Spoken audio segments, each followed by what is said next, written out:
Hello, if you want to set up or remove the SIM pin code on POCO X7 Pro, then first of all we need to open the settings.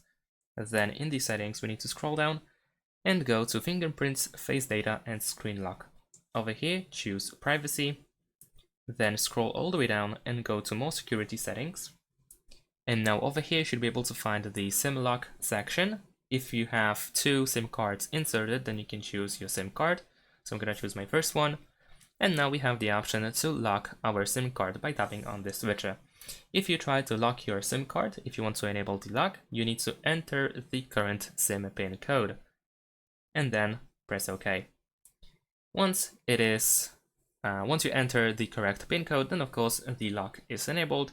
And if you want to remove the SIM pin code, then you need to tap on the switcher once again in order to turn it off, and once again enter the pin code to disable it.